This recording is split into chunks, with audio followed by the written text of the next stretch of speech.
casa, tão nervosa. A psicóloga nervosa, sim. A gente também fica. Né? Mas, boa tarde a todas.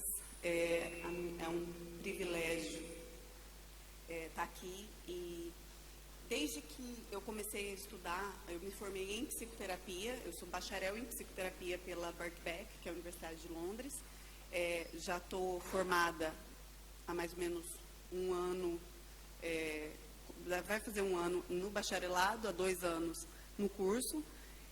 E trabalhei 3 anos, venho trabalhando já há 3 anos, já tenho contato clínico há 3 anos, né? Fiz estágios durante o curso e já faz 1 ano que eu estou com o consultório em casa, com a clínica privada. E quando eu comecei a estudar, a verdade, a minha oração sempre foi que eu pudesse fazer algo que fosse, que pudesse servir como uma profissão, né? Que fosse uma formação acadêmica, mas também que eu pudesse ser um instrumento do Senhor para o reino, que eu pudesse ser bênção, canal de bênção através daquilo que eu fizesse. E orando e buscando orientação, acabei optando pelo curso de psicoterapia e acredito que fui direcionada pelo Senhor mesmo, todos os passos, foi tudo Ele fez, Ele que sustentou, então realmente foi o Senhor do começo ao fim, tem sido Ele. E a minha principal missão com esse curso, com essa área, é minimizar a quantidade de problemas que a gente tem. Quem aqui tem problema? Achei que era só eu. Eu tenho muito problema. Pois é, a maioria dos nossos problemas são problemas inevitáveis, certo? Quem é que pode evitar o tal do coronavírus? Nem álcool em gel tem nas lojas mais. Não tem nem o dia inteiro, lava a mão e passa wipe de álcool e lava a mão, e lava a mão, e lava a mão, e se cumprimenta com o cotovelo. São coisas que a gente não tem como evitar, a gente tem como gerenciar, mas está aí, o vírus está aí. Acidentes, tragédias, problemas externos, coisas que a gente não tem como controlar, acontecem nas nossas vidas, de todo mundo. O próprio Jesus disse, no mundo tereis aflições. Então, a gente já estabeleceu que a gente tem aflições, certo? Certo. Agora, qual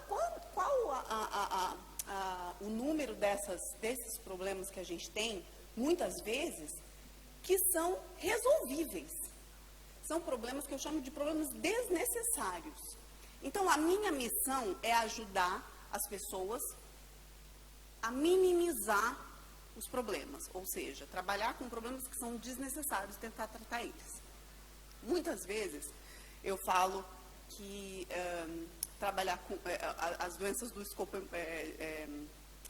da ansiedade, eu acho desnecessário, porque é tão simples de tratar, se a gente pegar no comecinho, que quando eu vejo alguém que está sofrendo de pânico há 2 anos, eu fico inconformada, porque muitas vezes é a informação.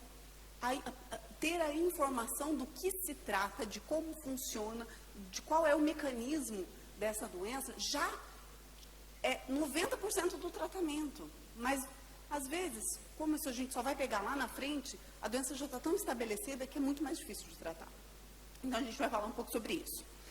Antes da gente começar, eu gostaria de, como introdução, falar algumas coisinhas a respeito do que é terapia. Uma coisa que eu esqueci. Eu vou tentar enxugar o máximo que der, mantendo informação para que seja relevante para vocês o tempo que vocês estão aqui, tá bom? Então, eu garanto para vocês que eu vou tentar me policiar com o tempo, para vocês não ficarem aqui muito tempo, sentados me ouvindo.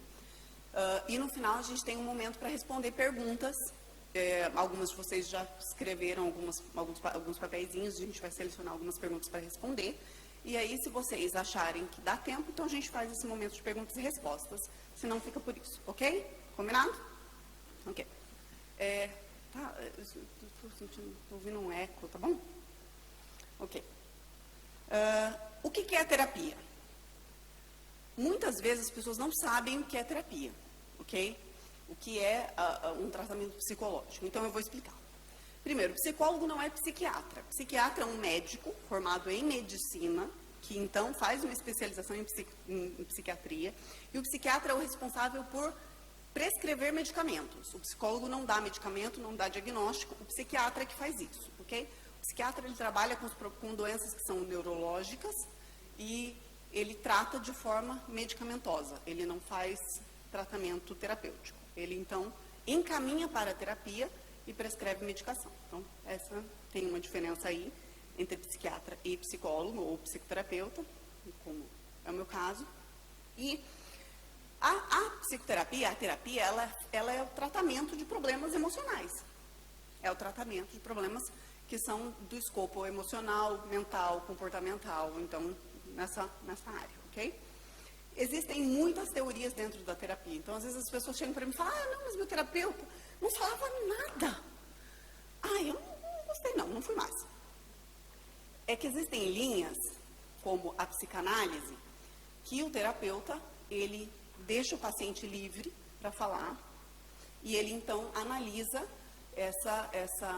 tudo que o paciente fala, free association, etc.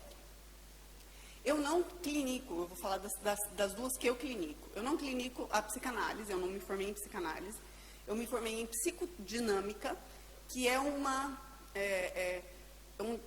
desenvolvimento da psicanálise, vem da psicanálise de Freud, mas ela é para aplicação dinâmica. Ninguém tem 5 dias na semana para fazer terapia. Porque a psicanálise é isso, 4, 5 dias, todo dia, horas, e sentado no divã, ninguém tem dinheiro, ninguém tem tempo para isso mais. Então, a psicodinâmica, ela é a psicanálise para o século XXI. Para trabalhar, e ela trabalha com as dificuldades da infância, tudo aquilo que, como a gente, os nossos problemas que se desenvolveram lá na infância, ela olha lá para o passado, do mesmo jeito que a psicanálise, mas ela é mais dinâmica. Eu também treinei na teoria cognitivo-comportamental, que trata mais do aqui e agora. Então, o que eu faço é integrar as duas de acordo com a necessidade. A cognitivo-comportamental, ela é muito mais eficiente para tratamento de ansiedade e depressão. Ansiedade, dentro de ansiedade você vai ter transtorno obsessivo-compulsivo, você vai ter pânico, você vai ter ansiedade generalizada, você vai ter as fobias. A cognitivo-comportamental, ela é muito mais eficiente nesses tratamentos. Então, eu normalmente, quando tenho um paciente, como por exemplo, eu tive uma paciente com ansiedade generalizada, ela estava em pânico e já não saía de casa. Então, a gente tratou com a cognitivo-comportamental o pânico, a ansiedade generalizada, e então a gente foi lá ver de onde veio, para que ela pudesse voltar a funcionar, e aí depois, então, a gente entender de onde o problema veio. Então, é mais ou menos assim que eu trabalho, de uma forma geral, é mais ou menos assim que funciona. Ok? Até aí tudo bem? Estou falando muito rápido? Ok. A palavra-chave nessa palestra vai ser conhecimento, ok? No nosso caso, no caso da terapia, autoconhecimento. E eu vou falar muito mais de autoconhecimento do que de amor próprio. E muitos, né, tá bem alto esse negócio de coaching e você pode tudo e você é tudo, e, né, se ame e etc. Eu não concordo muito com a ideia. Por que eu não vou focar no amor próprio? Porque, para mim, a ideia do amor próprio, ela gera um comportamento individualista, ok? O autoconhecimento, ele gera um comportamento equilibrado. Porque quando você se conhece, você vai se enxergar como você realmente é, com os seus defeitos e com as suas qualidades. O problema é que a gente odeia os nossos defeitos, então a gente só quer ver as qualidades, quando na verdade nós somos as duas coisas. E quando nós ignoramos ou um ou outro, dá problema. Se você ignora os seus defeitos, você vai virar um narcisista que se acha a última bolacha do pacote, certo? E quando você ignora as suas qualidades, você vai ter uma autoestima tão baixa que você não funciona. Então, a ideia é o autoconhecimento para gerar um conhecimento equilibrado de quem nós somos, ok? Isso tudo que eu estou falando, por enquanto, é dentro do escopo científico. ok? Dentro do que a ciência diz. É isso, do autoconhecimento. E aí a gente pode, então, a gente tem muito mais chances de ser aquilo que Deus intencionou pra gente, muito mais do que se a gente bater nesse negócio de amor próprio. Pode passar para a próxima. Próximo.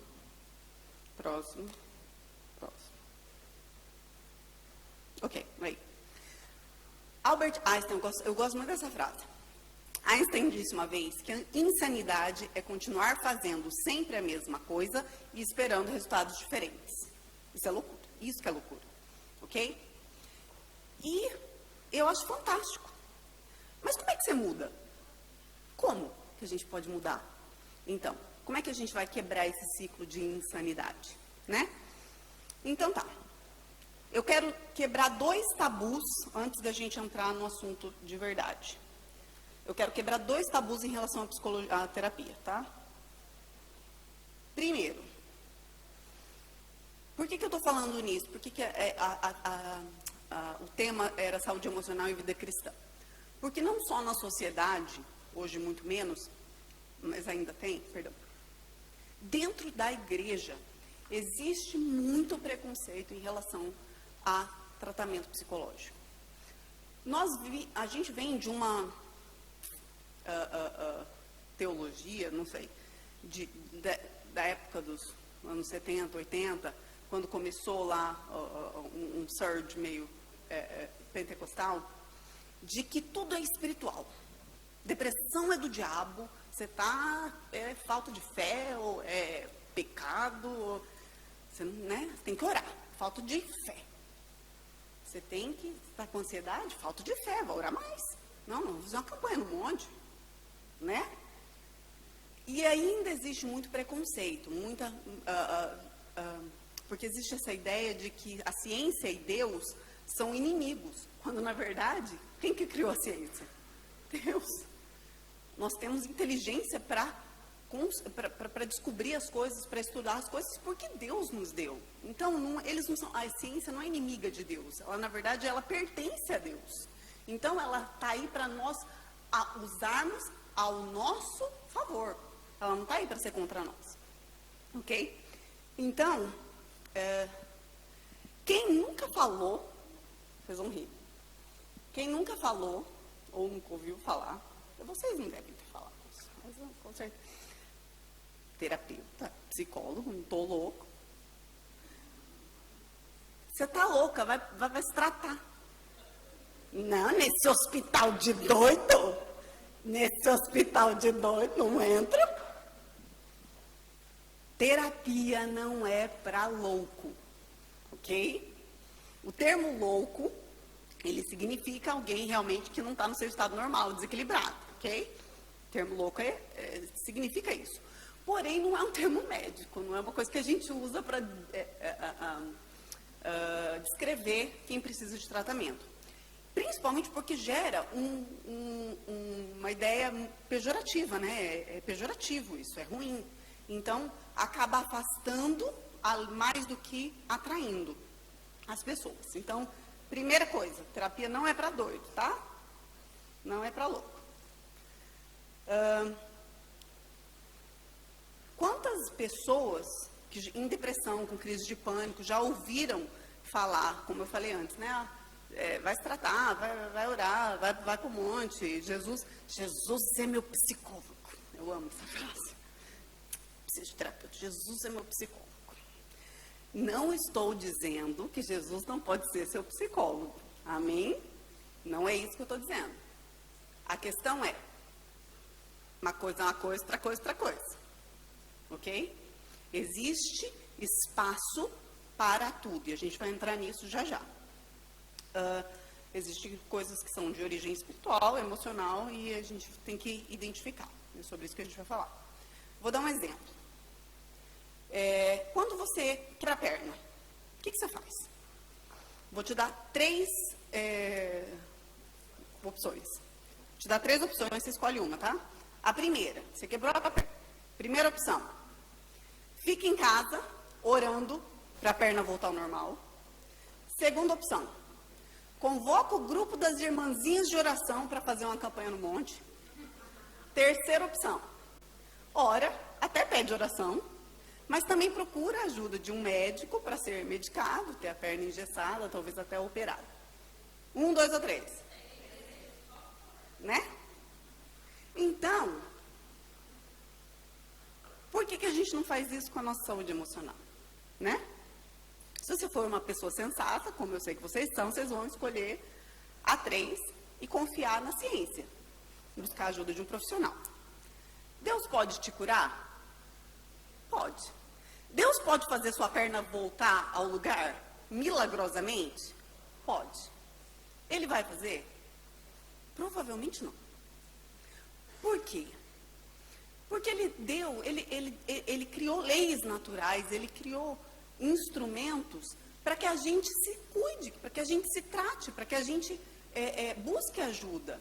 Então, tudo que Deus faz, inclusive os milagres, tem um propósito específico. Então, é bem provável que você vai ter que ir no médico e engessar a perna. Bem provável, ok? Então, é isso. Com as doenças emocionais, com as dificuldades emocionais, doenças mentais, também é assim. Ele pode te curar? Pode. Ele pode ser seu psicólogo? Claro que pode. O Espírito Santo pode sondar seu coração, te trazer à memória os traumas, as situações que te machucaram e te curar desses traumas? Claro que pode. Vai fazer? Às vezes não. Por quê? Porque Deus, ele não faz nada. Ele não obriga a gente a fazer nada, ok? Então, se você emocionalmente passou a sua vida usando ativamente mecanismos de defesa para lidar contra uma dor específica, se você estiver usando esse mecanismo de defesa, Deus não vai arrombar. Você precisa de alguém que converse com você e faça você entender que ali existe um problema que talvez precise ser olhado. E aí, então, abre-se uma porta, a defesa cai, e aí a gente começa a tratar, e Deus cura, e Deus usa. Na minha história, a terapia, eu comecei a terapia, eu precisava começar a terapia, eu não estava bem, mas quando eu comecei a fazer terapia, eu já estava no 2º ano do curso, eu fiz 3 anos de terapia, e assim que eu comecei, eu nunca imaginei que 3 anos depois, quando eu parei de fazer, porque o curso, ele te ensina muita coisa, só que se você não trabalhar em você, o curso não vai te obrigar a trabalhar em você. Tem muito terapeuta tem muito curso de terapia que não obriga a fazer terapia pessoal. E eu sei que, para mim, foi um instrumento de Deus, naquele momento, para me curar, para me tratar. Então, não foi a terapeuta que me curou. Não foi o meu autoconhecimento que me curou. Tudo isso foram instrumentos que Deus usou para gerar cura na minha vida. E é isso que eu quero passar para vocês. Amém até aqui? Ok. Segundo, então, o primeiro tabu, terapia não é para louco. E segundo, bem rapidinho, é que terapeuta não dá conselho. Pasmem, terapeuta não é conselheiro, tá? Não é conselheiro emocional, não é conselheiro trabalhista, né? De trabalho. Por quê? Porque o expert na sala, naquele relacionamento, o expert é você. Porque ali a gente está tratando a vida de quem? A sua. Quem se conhece desde que nasceu? Você. Então, o expert é você. Como é que o terapeuta pode dar um conselho baseado em alguns minutos por semana do que você escolhe contar, na verdade, além disso, né? Do que você escolhe contar. Não tem como. Então, o terapeuta não dá conselho. Não adianta vir falar para mim, mas a minha terapeuta não falou o que era para eu fazer. Não vai mesmo. Esquece. Se é isso, você busca lá, vai conversar com uma amiga, vai conversar com o pastor, daí ele desce o cajado em você. Mas o terapeuta não vai fazer isso, ok? O terapeuta, ele vai te ajudar nessa jornada de autoconhecimento. Só que o que você vai fazer com esse conhecimento que você adquire sobre você mesmo, é você. E se você... Outra coisa que eu ouço muito. Nossa, mas fez não sei quantos anos de terapia. Não. Se você pegar esse conhecimento e enfiar no bolso, você pode fazer terapia por resto da vida. Quem vai dizer o quão eficiente é a terapia é você. Se você pegar esse autoconhecimento e mudar. Porque, como Einstein falou, a insanidade é você fazer a mesma coisa esperando resultados diferentes. Não vai rolar, né? Então é isso, esses 2 tabus. Agora a gente começa. O problema. Se nós não entendermos, primeiro de tudo, que existe um problema, a gente não vai buscar uma solução. É fato. Isso com qualquer coisa, em qualquer área. Ok? Nós temos que entender que existe um problema para começo de conversa. Da ótica da ciência, como é que funcionam as coisas?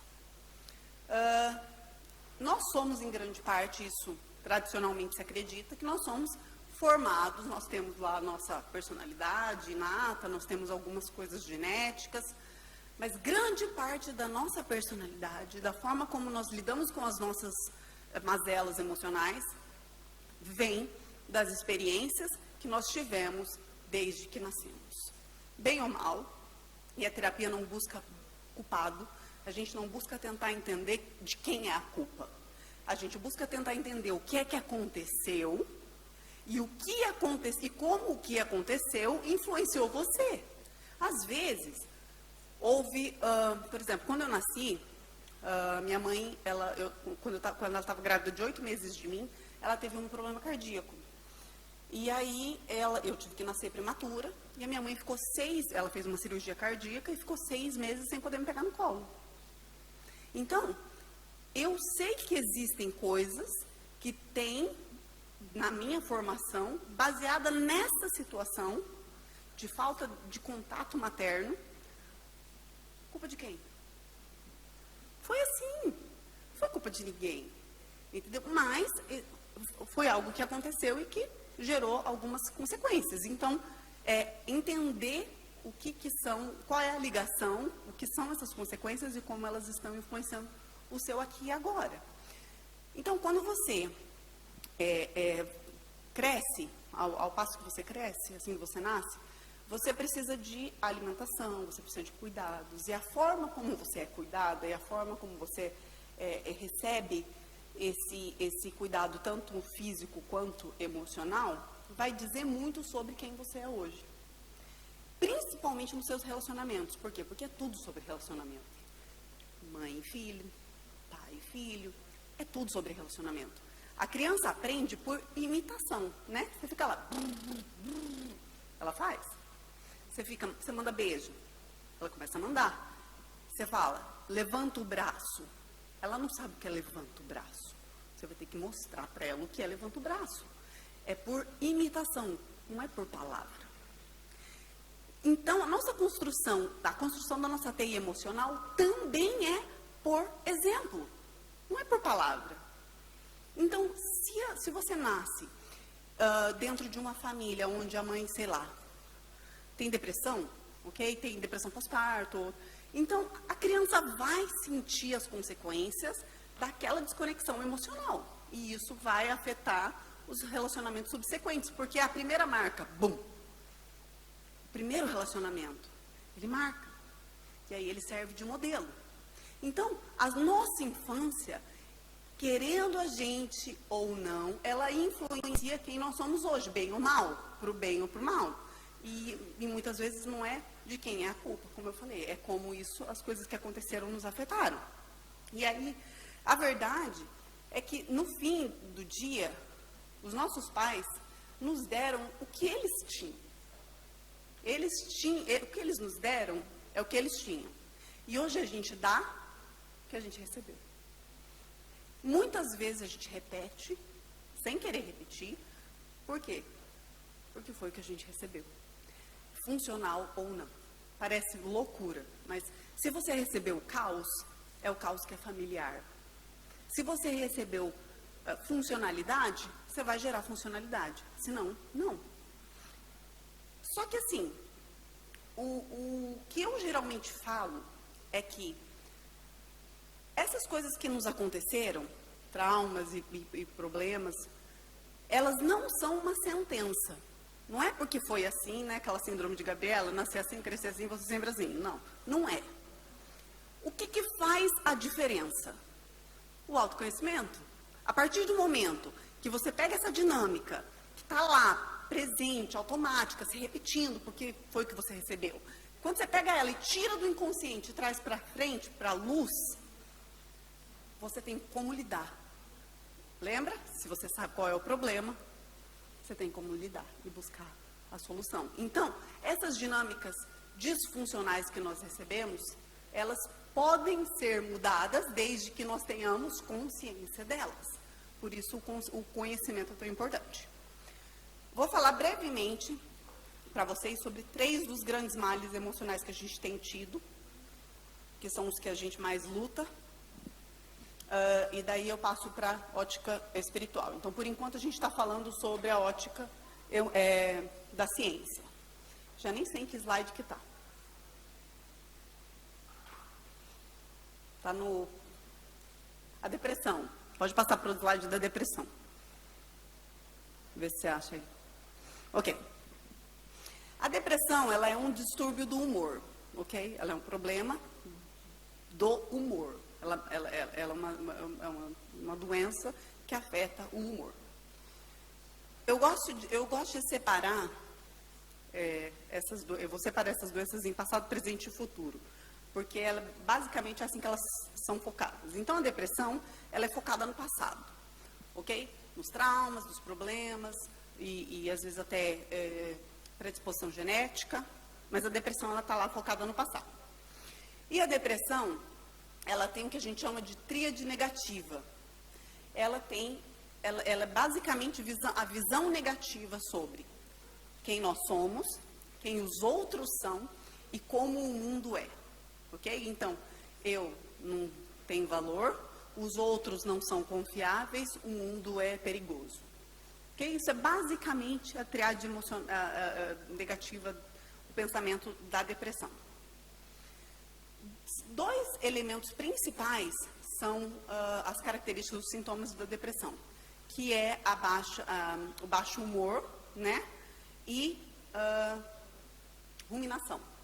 Baixo humor e ruminação, e baixa autoestima. Ela afeta principalmente a vontade de viver. Então, quem tem depressão normalmente começa a perder a vontade de fazer as coisas, começa a perder o sono ou dormir demais, comer pouco ou comer demais. Então, ela altera o comportamento diário. Coisas que você gostava de fazer, você para de gostar. E aí, quando esses sintomas, eles são baixo humor, quando esses sintomas eles são persistentes, quase todo dia, quase o dia inteiro, por pelo menos 2 semanas, procura um médico. Pode caracterizar a depressão. Pode ser um estado depressivo que vai passar. Pode ser o começo, o princípio de uma depressão. Só que se você perceber esses sintomas, uma coisa que você já pode fazer de antemão para se precaver é não se entregar à inatividade. Por quê?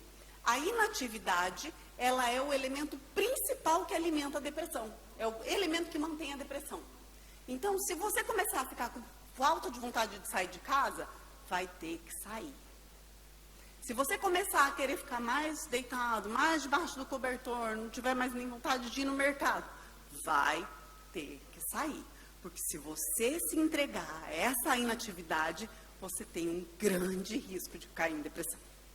Então, a inatividade, ela é o elemento chave da depressão. Não caia nela. Se você conseguir se manter ativo, e um ativo saudável também existe, porque existem pessoas que têm depressão e são altamente ativas, mas assim, no outro extremo, né? Aquela atividade exagerada também pode ser um mecanismo de defesa, mas, via de regra, a inatividade, ela é o que alimenta a depressão. Então, tomem cuidado com ela. Estresse. O estresse ele tem uma preocupação excessiva com o presente.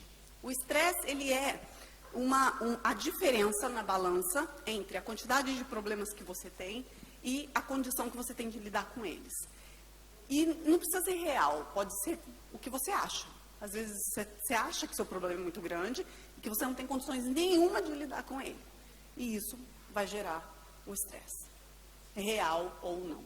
Então, de novo, a ideia é tentar equilibrar tanto a quantidade de problemas e diminuir os que são desnecessários, quanto entender que existe capacidade não só em você, mas também de ajuda a lidar com os problemas. O que a gente tem feito na igreja, que o pastor tem feito ultimamente, que é o Como Eu Posso Te Ajudar, por trás tem o intuito disso, de realmente dar esse suporte uns aos outros.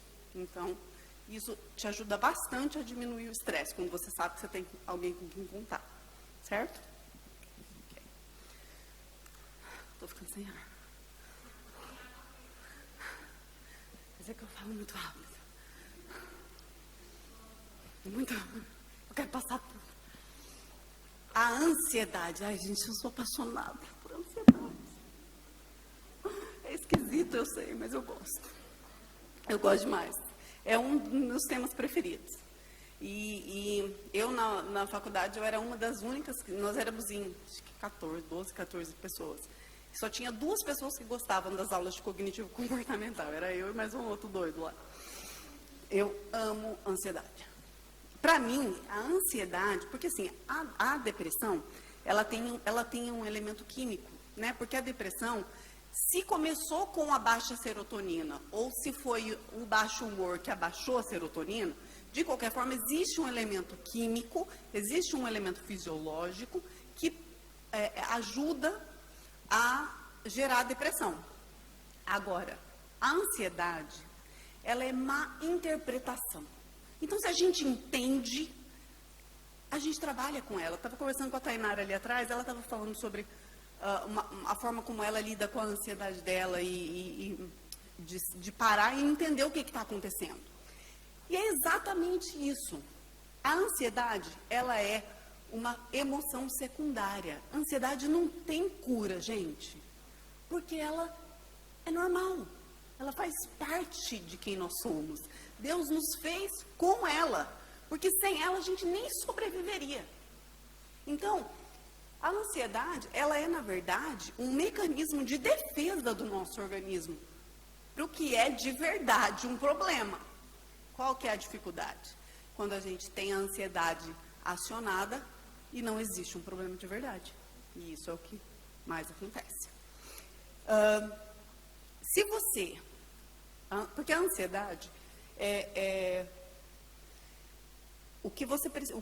a forma como eu explico, que eu acho que funciona bastante, é que a ansiedade ela é prima do medo. Tá? O medo é uma emoção primária, a ansiedade é uma emoção secundária. Para mim faz sentido entender que se eu estou ansiosa, eu paro e penso, estou com medo de quê? Por que é que eu estou tendo essa reação de ansiedade? Qual é o medo por trás dessa reação? Porque a ansiedade, ela é o luta e fuga acionado. O luta e fuga, ele é um mecanismo do nosso organismo criado para nos ajudar a nos defender, a nos proteger. Então, se você está diante de um leão, diante de um cachorro bravo, o seu corpo precisa reagir. Os seus músculos vão precisar de oxigenação para que você possa correr. Como é que isso vai acontecer? O seu cérebro manda um sinal, joga adrenalina e noradrenalina no seu organismo, seu coração começa a bombear mais rápido, para que o sangue circule com mais rapidez, para que o oxigênio chegue nos seus músculos, nos seus membros, para você reagir. Agora, você ter um luta e fuga acionado às 3 horas da manhã, enquanto você está deitada, bela e formosa, tentando dormir, pensando no dia de amanhã, não vai funcionar, né? E mão gelada, e coração disparado. E, meu Deus, eu vou morrer. Estou tendo um ataque cardíaco.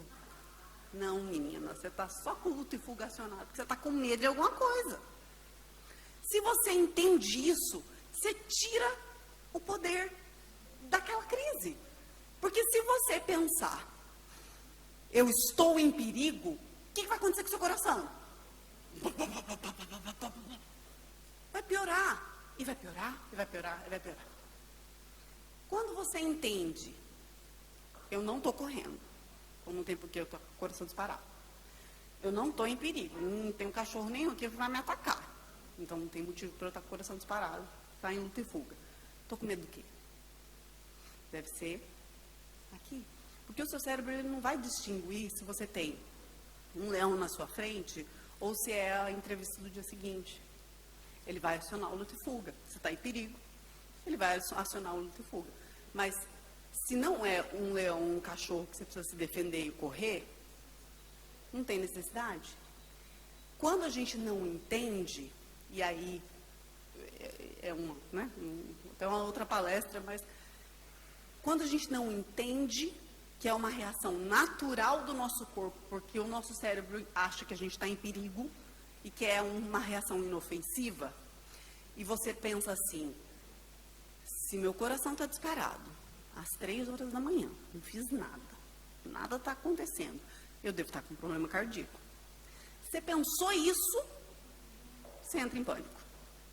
O pânico, ele é simplesmente uma má interpretação dos sintomas da ansiedade. O pânico é quando você olha para a ansiedade e pensa, vou morrer. Deixa eu te falar uma coisa, não vai. Ninguém nunca morreu de crise de pânico. Nunca. Pânico não mata. Você não desmaia. Quando você tem pânico, a sua pressão sobe. Para você desmaiar, a sua pressão tem que cair. Você desmaiou, não foi do pânico, foi de outra coisa. O pânico não te faz sufocar. Seu pulmão tem condições de abrir e fechar, mesmo com a adrenalina e a noradrenalina bombeando. Você não corre? Mesmo que você não vá para academia, você deve dar uns piquezinhos para pegar o ônibus, não dá não? Você corre. Seu coração acelera. Então, é isso. Seu coração acelera para você correr para pegar um ônibus e não morre, tá ótimo. Você não vai morrer de pânico, fica tranquilo. Seu coração aguenta. Já aguentou coisa pior que eu sei? Então, né? O meu, pelo menos, eu tenho certeza que do coração eu não morro. Certeza. Se tem uma coisa que eu não morro é do coração. Mas essa é outra história. Então é isso, ok? A ansiedade, ela é um medo. Como eu falei para o pastor, eu quero falar isso. Se não lembrar de mais nada dessa palestra, lembra disso. A ansiedade é um medo. Estou com medo do quê? E aí quando você entende isso, entende que aquela reação física é por causa do luta e fuga, é um medo, você tem aí o antídoto contra o pânico. O pânico, para mim, é uma das doenças mais desnecessárias que existem. Se conhecer alguém com pânico, manda vir falar comigo, em nome de Jesus. Tá bom? Se tiver também, pode vir falar comigo. Tá bom? É isso. Tanto a ansiedade quanto o pânico, que é uma progressão da ansiedade, são reações físicas inofensivas. São medos geralmente baseados em experiências passadas negativas. Ok. Agora, onde tudo começa? Na ótica espiritual. Agora começa a ficar interessante. No Éden, Deus nos criou para sermos livres. Ok? Adão e Eva eram perfeitos. Porém, Deus os criou com necessidades, que foi um sinal do seu amor. Ele não criou robôs. Ele criou pessoas com necessidades que poderiam escolher suprir as suas necessidades nele ou em outra coisa. A gente já conhece a história. O que eles decidiram? Suprir essas necessidades em outra coisa. Foram lá e desobedeceram a palavra proferida de Deus e pecaram. Até o dia que Satanás distorceu a verdade, plantou uma dúvida sobre o caráter de Deus. Se ele fosse realmente bom e amoroso, ele não os proibiria de comer de um fruto que vai os fazer melhores. E aí eles caem. Não vou entrar no mérito da questão, mas tudo começou com o desejo de Adão e Eva em suprirem uma necessidade indo contra a palavra proferida de Deus. E a queda faz com que nós todos, em Adão, sejamos escravos dessa natureza. E também, por tabela, escravos de Satanás. Só que Cristo veio, morreu, ressuscitou, para mudar isso. Amém? Não vou pregar sobre isso. Mas vocês sabem, Cristo veio, morreu, para restaurar o nosso relacionamento com Deus e reverter esse quadro que tinha acontecido lá no Éden. Porém, a tática de Satanás não mudou, porque ele não é original. Se tem uma coisa que ele não é original. Ok? Então, ele não mudou. Da mesma forma como ele plantou uma dúvida sobre o caráter de Deus e a forma de suprir a necessidade na cabeça de Adão e Eva lá no Éden, ele faz com a gente hoje. Ok? Então, ele tenta nos emaranhar em suas mentiras, para que sendo livres, porque nós somos livres em Cristo, para que sendo livres, vivamos como escravos de nós mesmos, focados nas nossas necessidades e não em Deus, buscando supri-las de muitas outras formas que não em Deus. E eu vejo isso muito com os problemas emocionais que tem nos amarrado hoje em dia.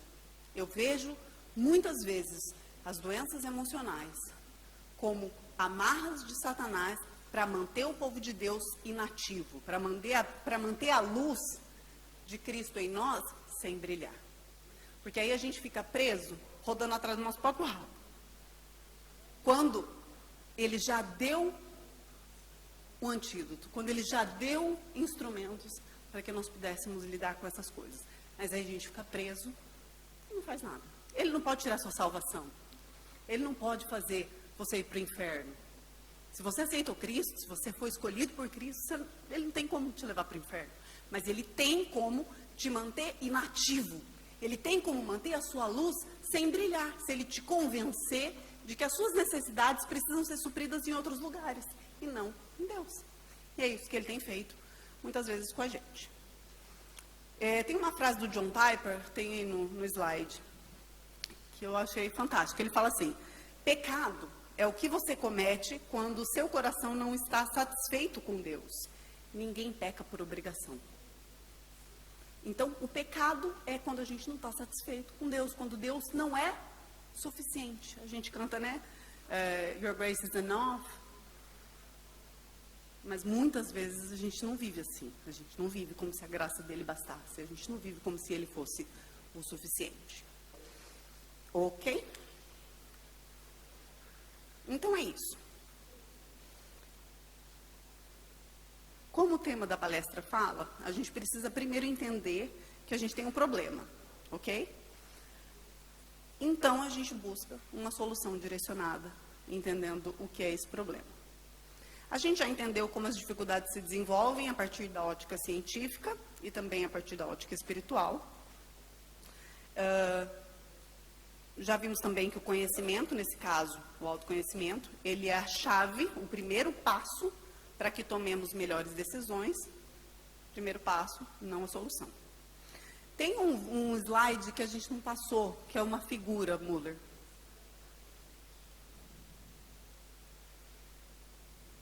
Está lá no começo, isso. Gente, eu amo essa foto. Knowledge is power. Amo essa foto. Eu vi uma vez na internet, gente, fucei até achar para mostrar para vocês. Eu amo essa foto. Não é não? Precisa explicar? Precisa explicar? Não precisa, né? Só que tem um detalhe. Nesse caso, ok? A gente subentende que se o cara soubesse que H2O também é água e está só a 500 metros, ele escolheria o que é melhor para ele, certo? Mas não. A gente não faz isso. A gente não faz isso. Então, assim, é utópico, né? Nesse caso, talvez porque seja questão de vida ou morte. Mas quantas vezes você está diante de um copo de água, um copo de coca, você vai escolher o quê? O raio da coca que vai te matar, não é não?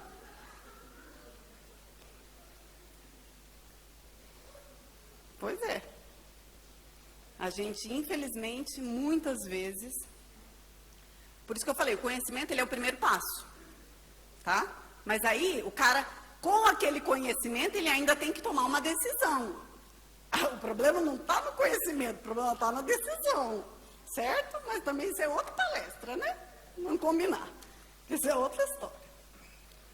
A gente vai falar um pouco sobre isso também. Ok. Parte 3. Solução. Então, quando a gente entende que a gente tem um problema, e eu escrevi isso em algum lugar, tentando achar. Aqui, tá aqui, eu vou falar agora que cabe.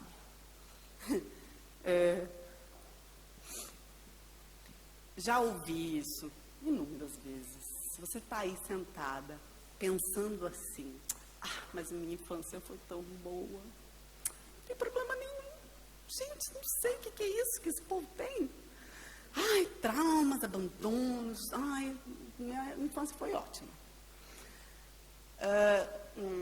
Ok. Deixa eu te contar uma coisa. Provavelmente alguma coisa você tem. Desculpa, não é porque eu sou terapeuta, eu não quero seu dinheiro. Não se preocupe. Não quero. Mas não adianta se sentar achando que nada aconteceu na sua vida, que você não tem problema nenhum, que a sua infância foi ótima, porque mesmo nas melhores infâncias alguma coisa tem. Porque o problema, gente, não é o que aconteceu, mas é a forma como nós interpretamos o que aconteceu. Eu tive uma paciente que ela contou um negócio tão fantástico. Ela tinha 3 anos, eu acho. O irmãozinho dela nasceu.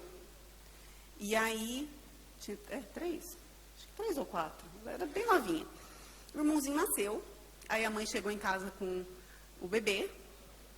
E ela sempre tomava banho às 8 da noite. Ok? E a mãe chegou da maternidade com o bebê. E deu 8, e deu 8h30, e deu 9 horas. Essa menina não tomou banho. Que o irmão estava lá, a mãe estava entretida com a criança, né?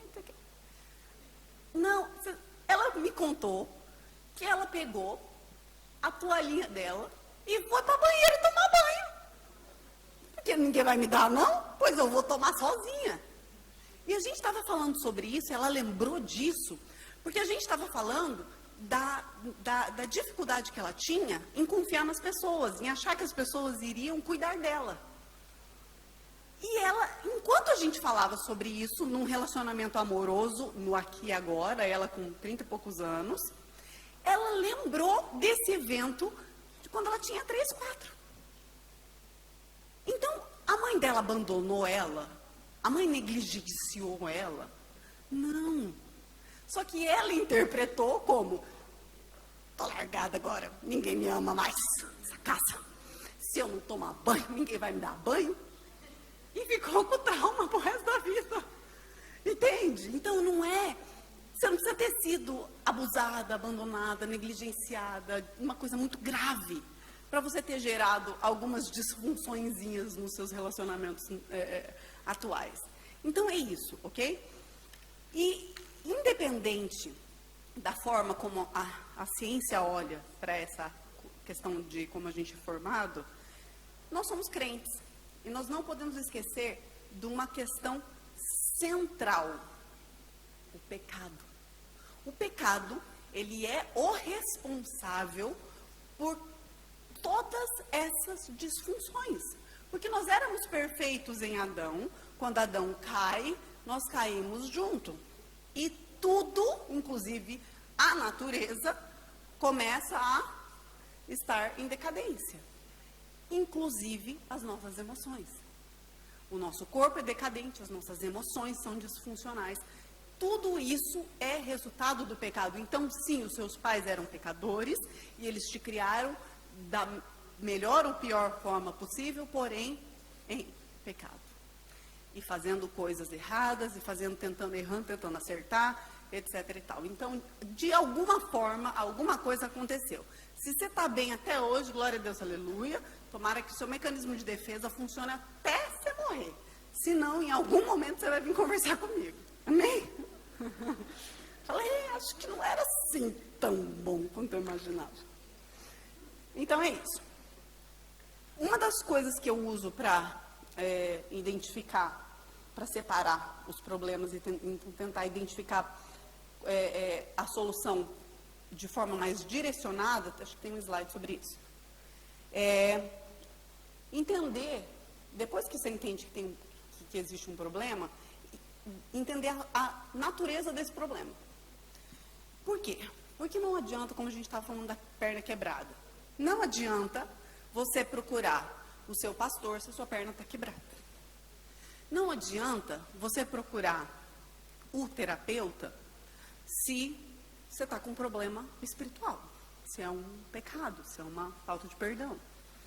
Não adianta você procurar um médico se você está com um problema emocional. Médico, né? Não um médico que vai te direcionar algo emocional. Então, se a gente não entender qual é a natureza do problema, a gente não vai ter como trabalhar em cima de forma direcionada. Então, a gente precisa começar a entender também o que a gente passa, ok? Existem 3 áreas que podem nos ajudar. Identificar se o problema é emocional, identificar se o problema é físico ou se o problema é espiritual. Como é que a gente trata, então, dessas coisas? Uma coisa. Não é meu, não. Então tá. No âmbito emocional. Pode passar para o próximo, Muller. Obrigada. No âmbito emocional, ok? O autoconhecimento, ele traz,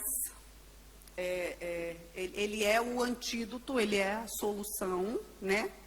A chave para o trabalhar do emocional. No âmbito da ciência, o autoconhecimento, ele é o responsável por você alcançar algum tipo de alívio. E isso, se a gente, sem falar de Deus, sem falar de, né, a gente está falando aqui de algo que faz parte da graça comum, que todo mundo tem acesso. Então, no âmbito da ciência, o autoconhecimento, ele gera um certo alívio, tá? E quando você entende o que aconteceu, como o que aconteceu te afetou, e quais são os comportamentos automáticos que você está repetindo nos seus relacionamentos atuais, você consegue lidar melhor. Por exemplo, se você foi abandonado quando criança, você pode crescer com uma profunda e inconsciente certeza de que todo mundo vai te abandonar. Então, você não confia em ninguém. Até se relaciona com as pessoas, mas nunca profundamente. Tudo bem. Qual o problema disso? Você pode continuar assim. Você vai estar seguro, mas infeliz. É uma escolha. Você não precisa mudar. Mas você vai arcar com as consequências de ficar ou de mudar. Muitas vezes, descobrir essas dinâmicas faz com que tenhamos a chance de mudar, de tomar decisões mais conscientes e menos automáticas. É o que eu falei. Você tira do inconsciente e aí você tem mais chance de tomar uma decisão que é consciente, que vai mudar essa história, vai reescrever seu script. Quando a dinâmica ela é inconsciente, é que ela se repete de forma automática, tá? Então, para ela parar de ser automática, a gente tem que tirar ela do inconsciente e trazer para o consciente. Nós somos seres sociais que precisam uns dos outros para funcionarem bem. O que a terapia faz é te acompanhar numa jornada de autoconhecimento.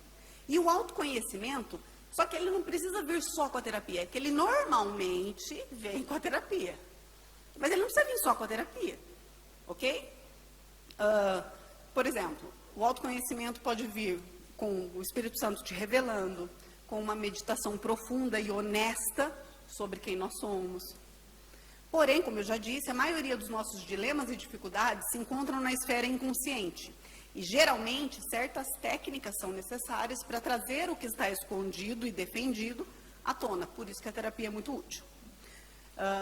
Agora, é aquela parte que eu falei do... Você acha que sua infância é ótima? Não é não.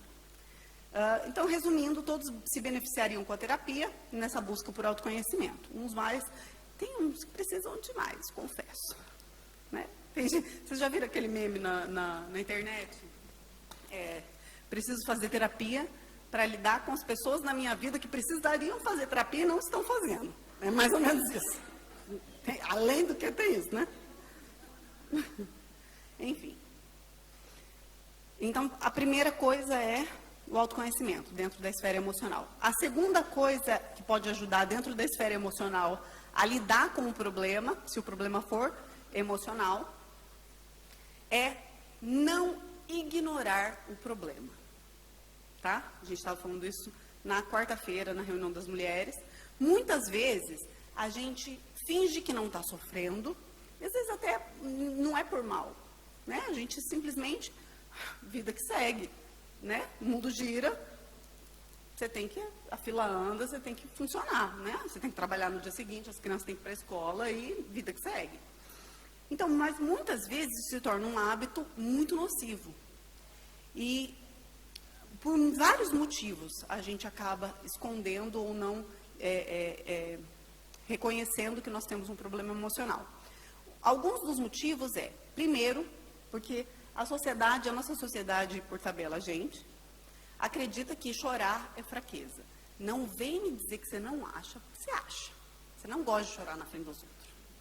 Chorar é sinônimo de fraqueza. É isso que a sociedade diz. O que a sociedade faz com os nossos meninos? Homem não chora. Aí a taxa de suicídio entre homens de 30 a 50 anos é a maior que tem. O homem não chora. Não chora, não. Deus fez o homem sem lágrima. Esse é o grau. Né? Não, o homem também chora. E, então, muitas vezes é porque a gente tem que manter essa pose de forte. Muitas vezes a gente cresce sendo os pilares da nossa casa. E, portanto, a gente acostuma, né? A gente aguenta tudo, afinal de contas, né? Nós somos as super mulheres. A resiliência, tá? Ela não é um superpoder. Não adianta. Você não vai virar super mulher só porque você aguenta tudo. Você vai morrer, tá? Vai te dar uma úlcera, vai te dar um câncer, você vai morrer se você ficar nessa de que você aguenta tudo. Ok? Não, estou falando sério, não estou brincando não. E hoje em dia ainda mais, né? Cada dia pior. Muitas vezes, nós ignoramos o problema simplesmente porque dói muito. A gente não gosta de sofrer, né? Fui 5 dias na academia essa semana. Essa menina aqui é uma máquina de ir para academia. Academia nunca me viu tanto numa semana. E eu fui reclamando. Chegou num dia, ela falou, se for para você ir, para você ficar tão triste assim, a gente não vai mais. Porque é ruim, a gente não gosta de sofrer, a gente a gente não gosta que doa. Quando é emocional, pior ainda. Então a gente evita ao máximo qualquer coisa que doa. Sabe aquela coisa que se eu começar a chorar eu não paro mais? Né? Então, você para, você vai ter que parar, não se preocupa não, pode chorar. Então, dói muito sentir, às vezes dói muito resolver. O que a gente não entende é que se você sentiu, vai para algum lugar. E se você não lidar, vai ficar lá. E se você acumular, pode gerar uma doença psicossomática, pode gerar uma doença emocional, você pode entrar em depressão, você pode ter uma fibromialgia, né? Você pode ter uma úlcera, você pode até o câncer. Existem pesquisas que falam sobre isso. Então, a curto prazo, pode até ajudar, mas não vai resolver o problema. E a longo prazo, essa dor vai se intensificar e ela vai ter o potencial de afetar outras esferas da sua vida. Por isso, por mais desconfortável que seja, encare o problema de frente, não ignore o problema. Problema não tratado, seja emocional ou de relacionamento, gera doenças psicossomáticas, decisões mal tomadas, raiz de amargura, etc, etc, etc. Ok? preze pela verdade, libere perdão, lide com os seus monstros. Eles são muito mais feios quando eles estão dentro do armário. Quando você tira ele de lá de trás e bota ele aqui na frente, fala, nossa, era só isso. Nossa, eu com tanto medo, só isso. Eles são muito, acredite em mim, eles são muito mais feios quando eles estão guardados lá dentro do armário, escondidinho. Então, lide com os problemas, não ignore-os. Mas, por um outro lado, não problematiza tudo. Tudo é problema. Tudo dói, é uma geração mimimi. Né? Tudo é problema. Não, gente, não é. Não é. E é isso que eu quero dizer quando eu falo para a gente minimizar a quantidade de problemas que a gente tem. Muitas vezes a gente faz tempestade em copo d'água mesmo. Se você pensar que o que você está sentindo, que é uma crise de ansiedade, é um problema de coração, você está problematizando o negócio. Não tem nada ali. Não tem doença nenhuma ali. É só uma crise de ansiedade. E é uma dica, assim, que eu aprendi, que eu tento passar, que vale muito, vale ouro. O que você sente não é realidade, é sentimento. Sentimento é sentimento, realidade é realidade. Vou dar um exemplo. Parece óbvio, mas a gente faz muito isso. Falei da academia, né? Dou esse exemplo bastante. Quando você vai para a academia, todo mundo sabe que precisa fazer exercício físico, certo?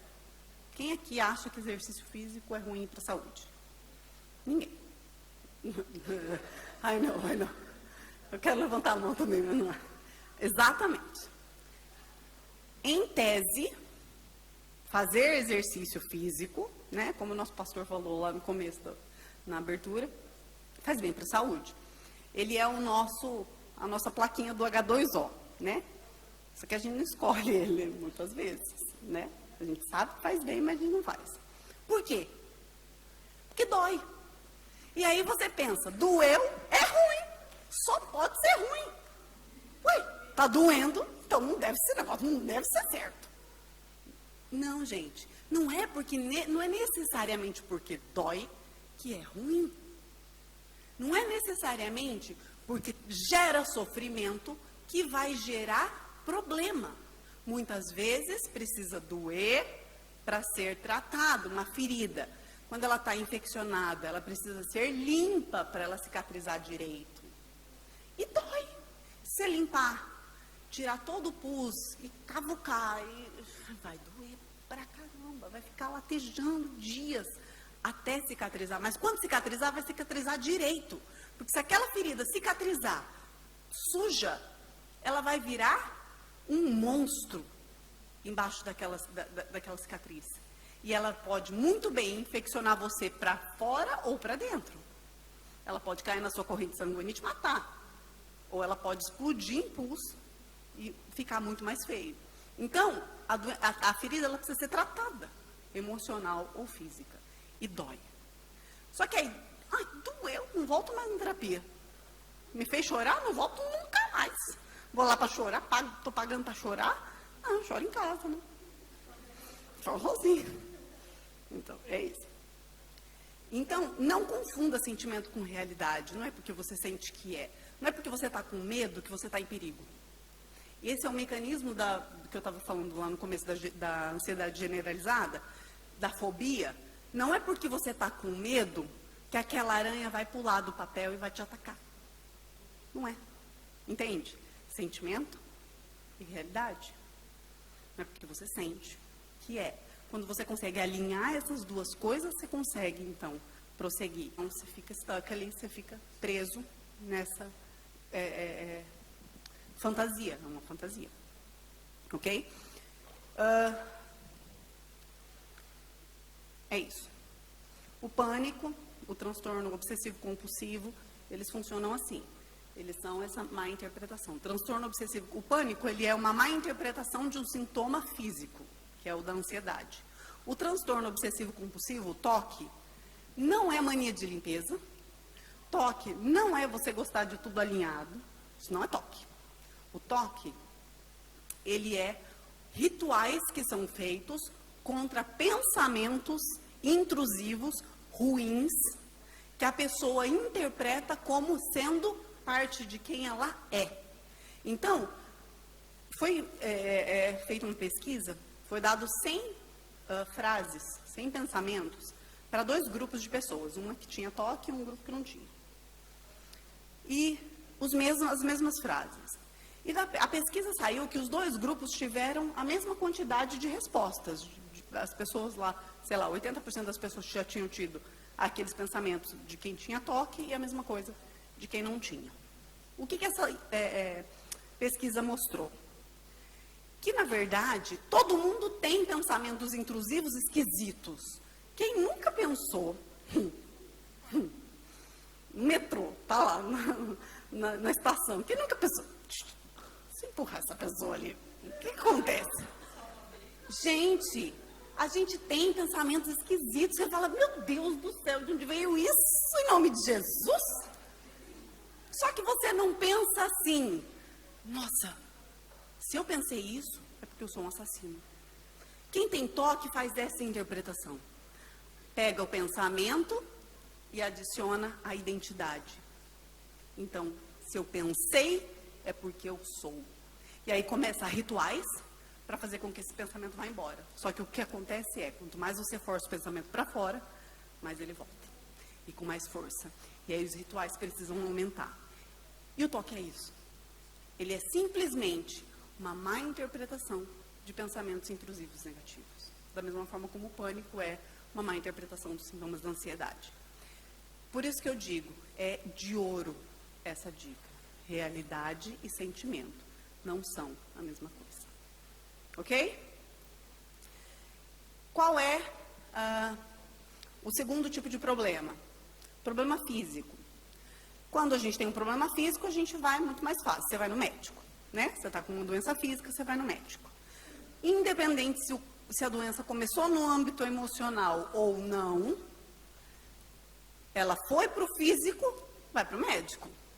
Ok? Então, por exemplo, gastrite nervosa. É nervosa. Okay. Você está ansiosa, você está nervosa. Beleza.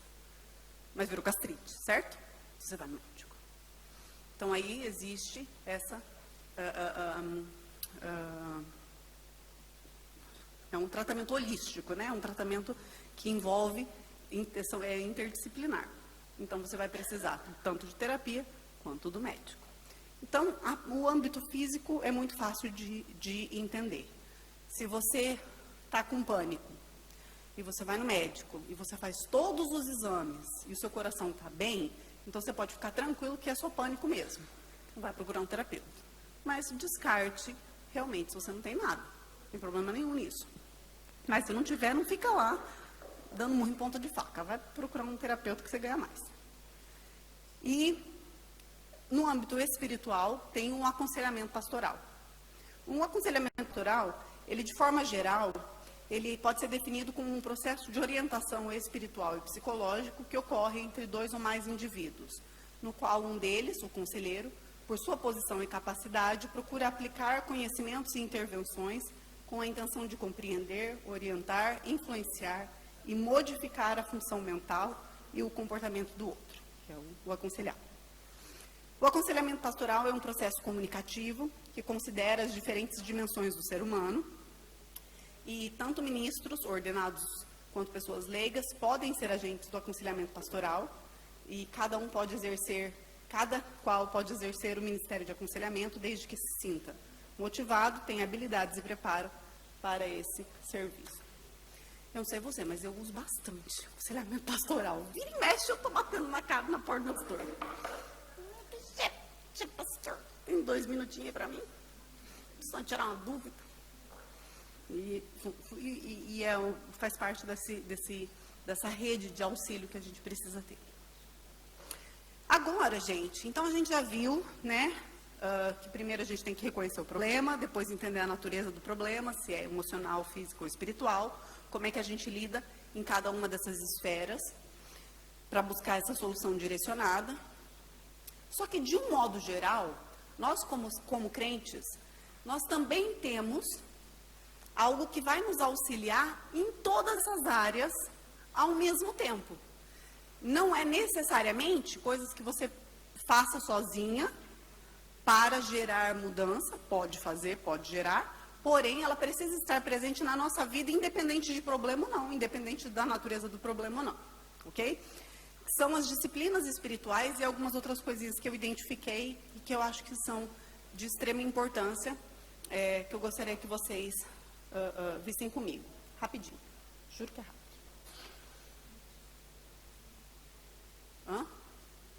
Acho que sim, né?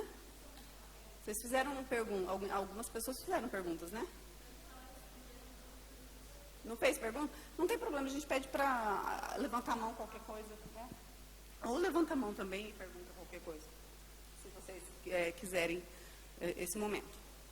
Ok, então, de forma geral, para te auxiliar, para ser aquele suprimento que Deus intencionou para a gente desde o princípio, nós temos ao nosso alcance, primeiro, oração, ok? Nós precisamos de direcionamento de Deus, ok? O melhor espelho, por isso que a Bíblia diz, ensina a criança no caminho que ela deve andar. Porque quando os pais são discípulos de Cristo, eles vão ser pais, sendo discípulos de Cristo. Então, os espelhos são Cristo. O espelho é Cristo, né? O espelho é o comportamento de Cristo. E você vai crescer com esse espelho.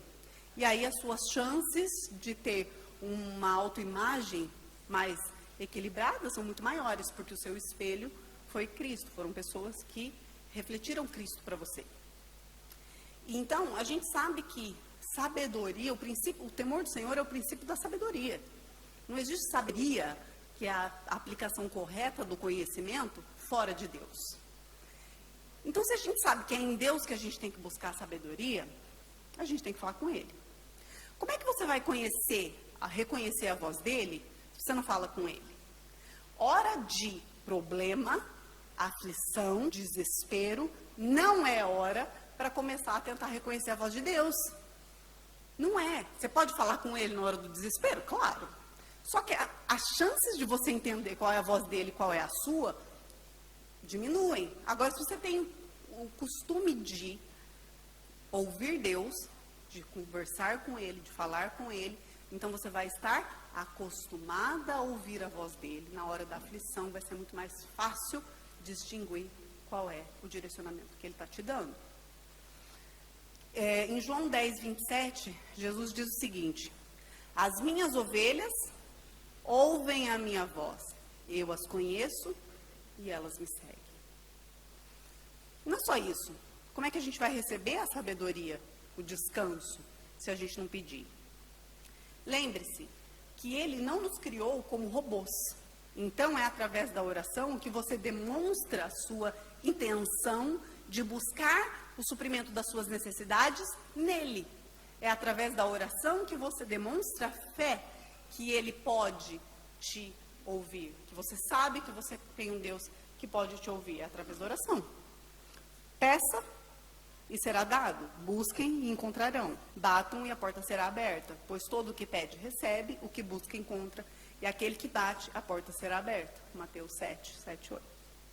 Paulo também aconselha: orem no Espírito em todas as ocasiões, com toda oração e súplica, tendo isso em mente. Estejam atentos e perseverem na oração por todos os santos. E Tiago diz: portanto, confessem os seus pecados uns aos outros e orem uns pelos outros para serem curados. A oração de um justo é poderosa e eficaz. Oração. 2. Conhecimento da palavra. Lâmpada para os meus pés é a tua palavra e luz para o meu caminho. Como você saberá o que ele fala, que o que ele fala vem dele, se você não conhece a sua palavra que já foi revelada?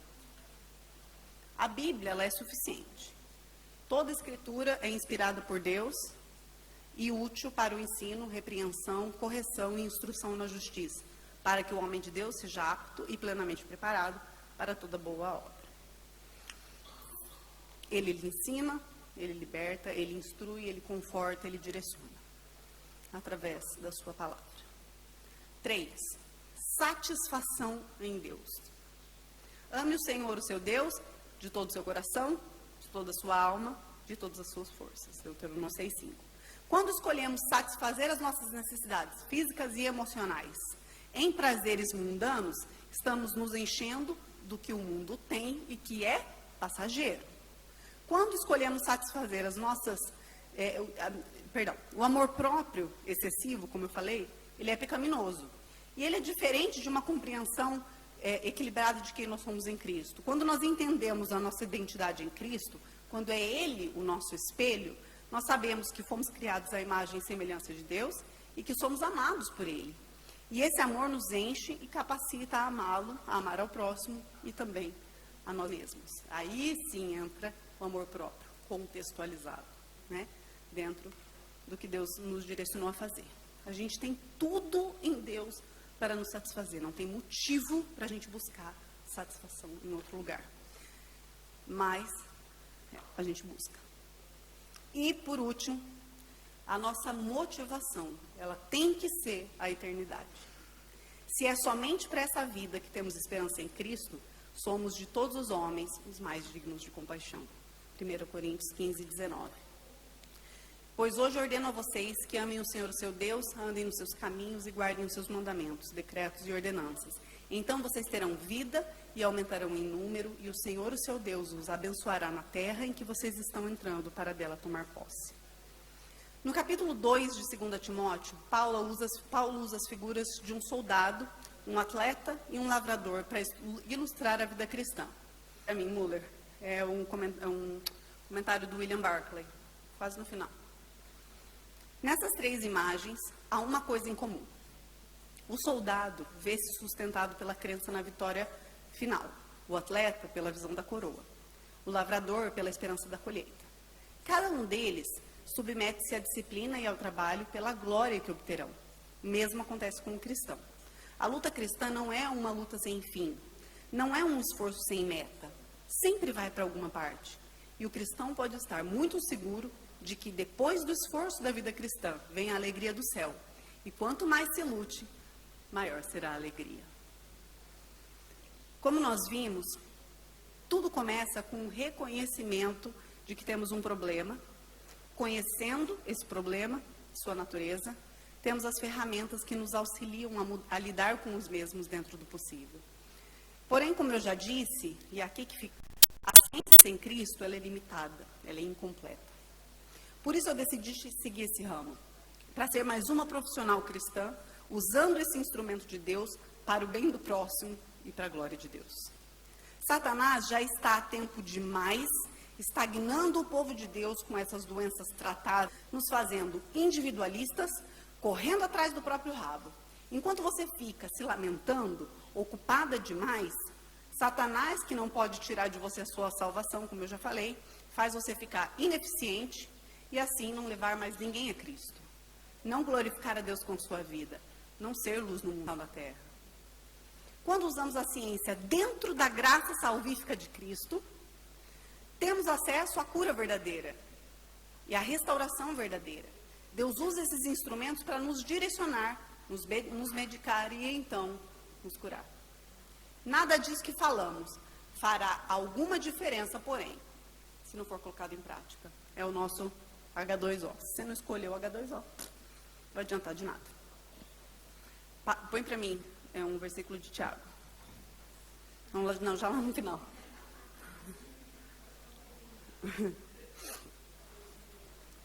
Está em Tiago 1, 23, 25. Aquele que ouve a palavra, mas não a põe em prática, é semelhante a um homem que olha a sua face num espelho e depois de olhar para si mesmo, sai e logo esquece a sua aparência.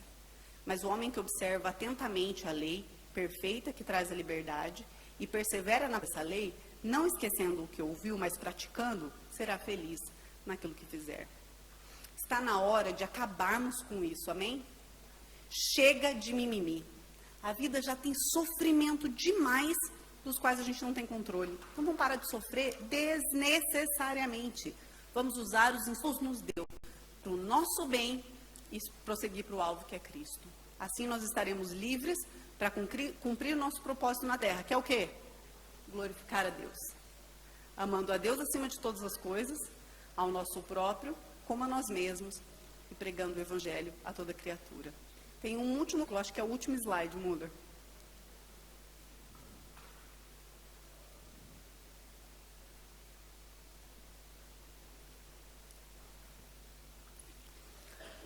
Pois Deus que disse, das trevas resplandeça a luz, Ele mesmo brilhou em nossos corações, para a iluminação do conhecimento da glória de Deus na face de Cristo. Temos, porém, este tesouro em vasos de barro, para que a excelência do poder seja de Deus e não de nós. Em tudo somos atribulados, mas não angustiados, perplexos, mas não desanimados, perseguidos, mas não desamparados, abatidos, mas não destruídos. Por isso, não desfalecemos. Mas ainda que o nosso homem exterior se corrompa, o interior, contudo, se renova de dia após dia. Porque a nossa leve e momentânea tribulação produz para nós um peso eterno de glória muito excelente. Não atentando nós nas coisas que vêm, mas nas que não se veem. Porque as que se veem são temporais, mas as que não se veem são eternas. Isso aqui resume o privilégio que nós temos em Cristo. A ciência, ela é um instrumento que precisa ser mais utilizado. Nós precisamos entender que nós precisamos, sim, buscar ajuda, buscar tratamento, que seja de profissional, que seja do nosso pastor, que seja de uma amiga. Precisamos de ajuda, precisamos uns dos outros. Só que tudo isso ainda é pouco. Porque nós sabemos que quando nós estamos falando de coisas que dá para resolver. E as coisas que não dá para resolver? A gente sabe que independente do que for, a gente desanima, mas não desfalece. A gente sofre, mas não se desespera. Por quê? Porque desespero é falta de esperança. E a nossa esperança está em Cristo, que voltará para acabar com toda lágrima, para acabar com todo choro, para acabar com toda depressão, com toda ansiedade, com todos os problemas. Amém? Eu queria chamar a Camila. Tem uma música que eu queria que a Camila cantasse.